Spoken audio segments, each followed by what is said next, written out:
Sara fue la esposa de Abraham y la madre de Isaac. Su historia está registrada en el Antiguo Testamento, en el libro de Génesis. En este vídeo, vamos a conocer todo sobre quién fue Sara en la Biblia. El nombre, Sara, es hebreo y significa princesa. Antes de ser llamada Sara, la esposa de Abraham era conocida como Sarai, cuyo significado es discutido. Si se basa en el hebreo, también significa princesa. Algunos intérpretes sugieren que, a diferencia de Sara, Sarai puede tener un énfasis particular en el sentido de mi princesa. Sin embargo, si el nombre Sarai tiene origen en el acadio, su significado puede ser reina. Lo que casi todos los eruditos concuerdan es que ese nombre tenía que ver con la idolatría de Mesopotamia, y si el origen del nombre Sarai es el acadio, entonces ese nombre corresponde a la consorte femenina de Sin, la divinidad de la luna cultuada en la ciudad de Ur. Sea como fuere, lo importante es que, en relación con el pacto de Dios con Abraham, el nombre de esa pareja fue cambiado. Abram pasó a ser Abraham, y Sarai pasó a ser Sara. La historia de Sara fue conocida por ser la esposa de Abraham, el principal patriarca del pueblo de Israel. Ella era unos 10 años menor que Abraham y la Biblia también informa que además de ser la esposa de Abraham, Sara era su media hermana por parte de padre. Es decir, ella es presentada en el texto bíblico como una hija de Taré, en Génesis capítulo 20, versículo 12. Existe mucha discusión entre los estudiosos sobre cómo esta información debe ser interpretada. Algunos creen que Sara era una hija adoptiva de Terá, tal vez su nieta, mientras que otros creen que ella era su hija de sangre. Sin embargo, la mayoría de los eruditos cristianos del Antiguo Testamento adoptan la interpretación de que Sara era incluso la hija de sangre de Taré, por lo tanto, la media hermana de Abraham. Vale la pena recordar que la ley contra este tipo de relación era todavía desconocida en los tiempos de Abraham, fue ordenada a Israel solo siglos después. Por lo tanto, parece que en el contexto en que Abraham vivía, ese tipo de unión era algo común. Cuando Dios llamó a Abraham, Sara lo acompañó, partiendo con el de Ur de los Caldeos, pasando por Harán y finalmente llegando a la tierra de Canaán. El cambio de nombre de Sarai a Sara ocurrió cuando ella tenía 90 años de edad. Antes de esto, debido al hambre que azotó la tierra de Canaán, Abraham y Sara partieron a Egipto. En esa época, Sara ya tenía entre 65 y 66 años, pero a pesar de su edad, Sara seguía siendo una mujer muy hermosa. Tan hermosa que Abraham, temiendo por su propia vida, pidió que ella se presentara solo como su hermana.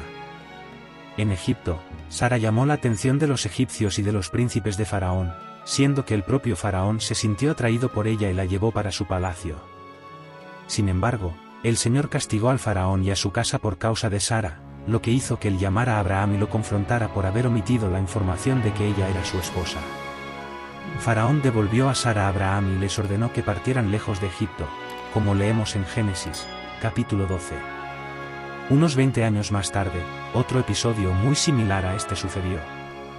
Abraham, una vez más, ocultó la información de que Sara era su esposa. Esta vez, el hecho ocurrió en Girar, en la ciudad gobernada por Abimelec. En esa ocasión, Dios advirtió a Abimelec en sueños que Sara era la esposa de Abraham y que, si él no respetaba esa condición, Dios lo castigaría duramente. Entonces Abimelec buscó a Abraham y le preguntó acerca de su actitud, reprendiéndole por haber mentido.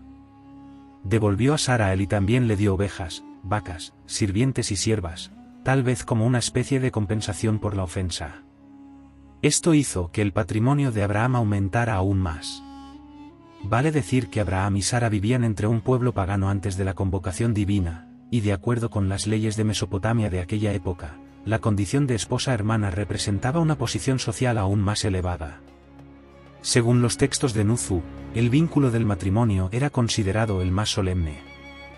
Pero, sin duda, algo que marcó la historia de Sara fue su esterilidad. Durante mucho tiempo, Sara amargó la tristeza de ser una mujer estéril, y esta condición era una continua afrenta para ella, aún más después de la promesa que Dios le había hecho a Abraham de que sería padre. Sara se desesperó para concederle un heredero y luego alentó a Abraham a tener un hijo con su sierva personal, Agar. Agar era una joven egipcia que servía a Sara. Al hacer esa sugerencia, Sara utilizó una costumbre frecuente atestiguada en la antigua Babilonia, que era apoyada en una norma legal de que una esposa estéril debía proveer a su marido de una mujer que generara hijos en su nombre. Generalmente, la mujer elegida era una criada de la casa. Sin embargo, si Sara usó una norma legal para diseñar su plan, ella también actuó de acuerdo con las leyes comunes en Mesopotamia cuando trató a Agar de forma muy dura por el hecho de que la sierva fue despreciada. Las leyes de Ur-Nammu y la ley de Hammurabi, por ejemplo, protegían a la primera esposa en ese tipo de situación. Cuando Sara cumplió 90 años de edad, recibió la promesa divina de que tendría un hijo biológico dentro de un año y que, al igual que Abraham, se convertiría en la madre de las naciones. De hecho, esta promesa ocurrió 2 veces, siendo que la primera vez fue justamente en la ocasión en que su nombre fue cambiado junto con el de su marido. En la segunda ocasión, Abraham recibió una teofanía y pidió que Sara hiciera algunos pasteles para los visitantes divinos. Al escuchar la profecía acerca del nacimiento de un hijo, Sara sonrió con incredulidad, juzgando que era imposible que algo de este tipo se cumpliera, a la vista de su edad avanzada. A pesar de que Sara niega que su sonrisa se produjo en el sentido de burla, el Señor conocía sus verdaderas intenciones, y por eso, Sara fue reprendida con la siguiente frase: «Habría algo difícil al Señor». A partir de ahí, la duda dio lugar a la fe, Sara fue fortalecida, y la promesa se cumplió con el nacimiento de Isaac. Después del nacimiento de Isaac, Sara tuvo problemas con Ismael y Agar. En la fiesta de destete de Isaac, Sara se dio cuenta de que Ismael se estaba burlando de su hijo, y muy enojada, Sara ordenó que Agar e Ismael se fueran. Con esta actitud, Sara también deseaba que Isaac no tuviera que compartir su herencia con su medio hermano. Sin embargo, si en las otras ocasiones Sara actuó de acuerdo con las leyes de Mesopotamia, en ese caso, ella estaba actuando contrariamente a esas mismas leyes, pues Abraham ya había reconocido legalmente a Ismael como su hijo. Y la historia de Sara llega a su fin en la Biblia a los 127 años de edad. Fue sepultada por Abraham en la sepultura que compró para la familia, cerca de Hebrón, en la tumba de Macpela. Curiosamente, Sara es la única mujer en la Biblia que tuvo su edad registrada con motivo de su muerte. Además del libro de Génesis, Sara también se menciona en el Antiguo Testamento, en el libro del profeta Isaías, como un ejemplo de confianza en Dios y la que dio a luz a la nación israelí. En el Nuevo Testamento, el apóstol Pablo se refiere a Sara en 2 ocasiones en la carta a los romanos. En el capítulo 4, Pablo planteó la cuestión de la esterilidad de Sara como un obstáculo a la fe de Abraham y mencionó a la pareja entre aquellos cuya fe fue contada como justicia, además de referirse a ella como la madre de los hijos de la promesa. En el capítulo 9 de la misma epístola, al escribir a los Gálatas, el apóstol Pablo se refirió a Sara indirectamente en una ilustración sobre el hijo de la esclava y el hijo de la mujer libre. El apóstol Pedro, en su primera epístola, también mencionó a Sara como un ejemplo de esposa, mientras que el escritor de la epístola a los hebreos enfatizó la fe de Sara, colocándola en el texto que se conoció como la Galería de los Héroes de la Fe. Si te ha gustado este vídeo y aún no te has suscrito a nuestro canal, regístrate ahora y activa la campana.